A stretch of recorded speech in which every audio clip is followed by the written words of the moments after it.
generally the guys that actually come to me for coaching are the guys that have that winning mentality. You know, they're not, they don't really suffer from the victim mindset, and those guys ultimately, if they carry on putting the work in, they end up getting the dating and social life that, you know, that they have always wanted. And also, like, in terms of Daygame, right? So through the process of like approaching women, right? It's an amazing networking tool.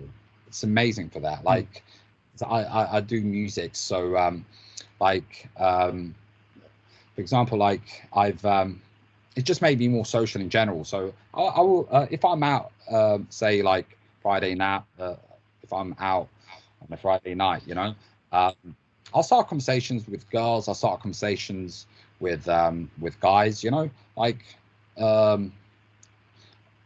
it's a lot of dudes, I think, that are into Daygame, they're a little bit autistic. They will only speak to like hot girls, right?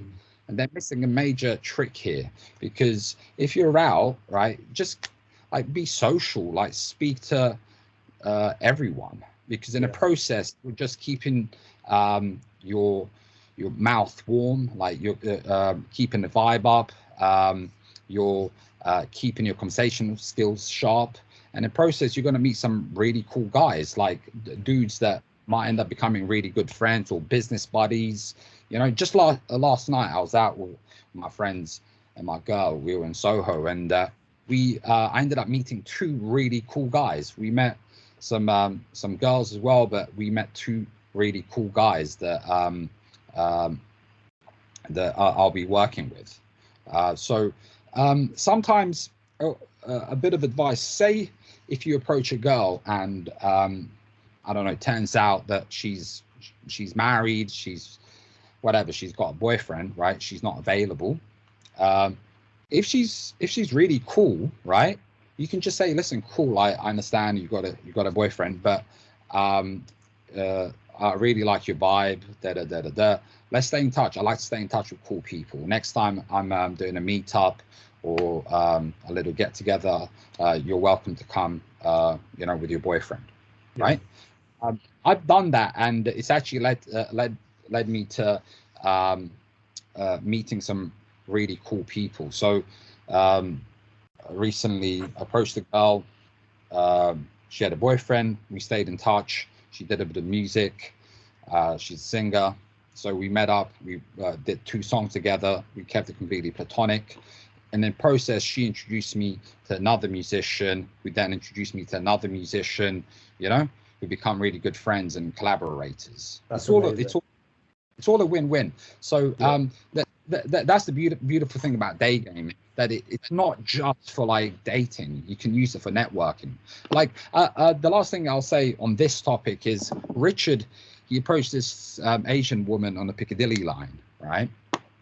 And she was cracking up. She was saying like, thank you, I'm very flattered, but I'm married, I've got 2 kids, right? And but she said, you know what, like you're one fucking charming dude, right? Why don't you apply to work for us in our Knightsbridge branch, Barclays? This was back in 2014, 2013. So he did. He actually applied, and they gave him the job.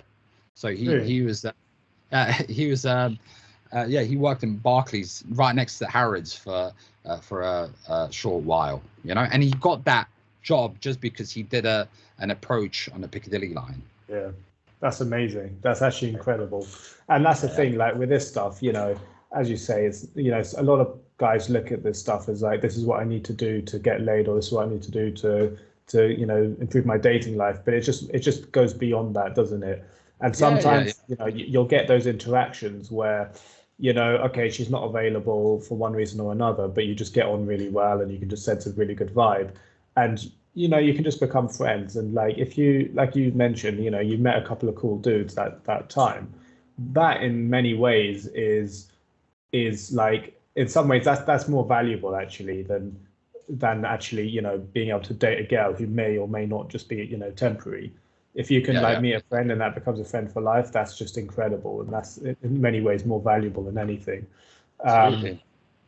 And like, you know, sometimes I've had times where like I've approached a girl, she's happened to have a boyfriend or just not available. And yeah, we've stayed in touch and we become friends. And you know, that the friendship is great for what it is, but she can also introduce you to other people as well. So you expand your social circle. You can even improve your dating life that way as well, because she might be able to introduce you to other female friends, or she can recommend her friends to you. That's happened quite a few times with me, where the girl has actually actively tried to recommend friends that way.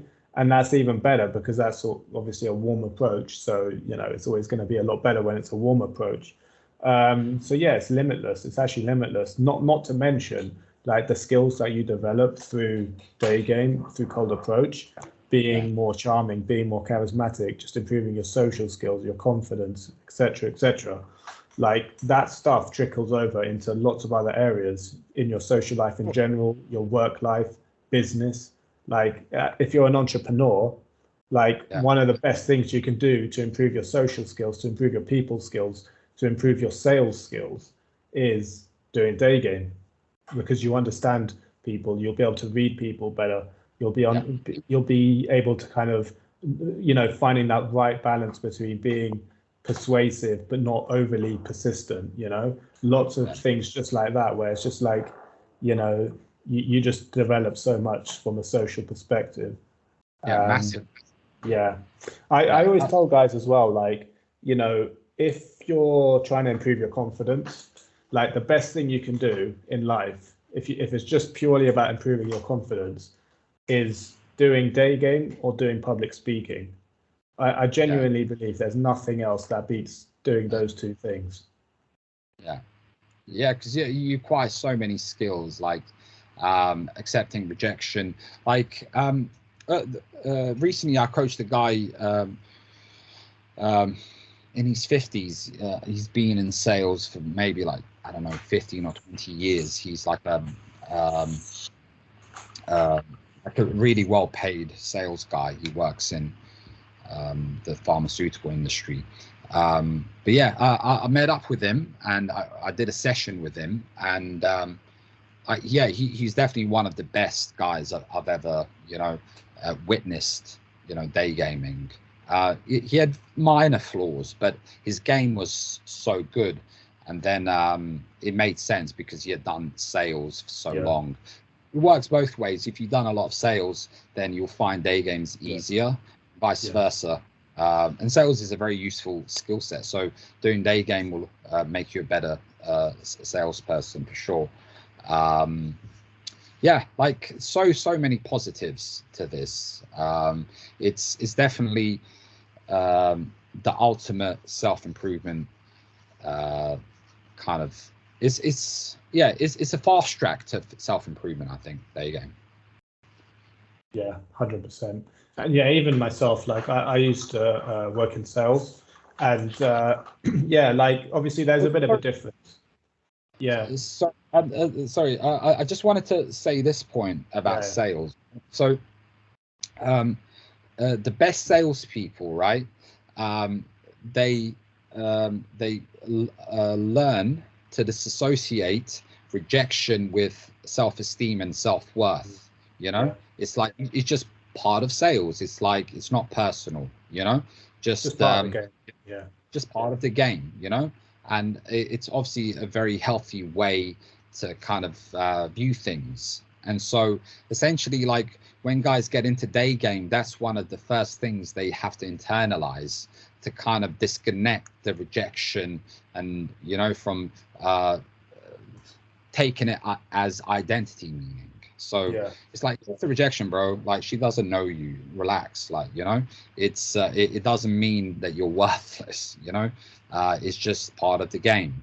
And so I think that's one of the reasons why guys that have done sales do better more quickly in day game, because they've already internalized that, you know. They just don't take that. They get it. Yeah, they get it. Sorry, what were you going to say?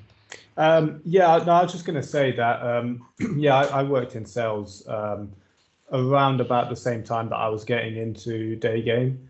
Yeah, And yeah, I can certainly see a lot of parallels just in terms of the way you just speak to new people, and that the fact that you're trying to get across that charisma.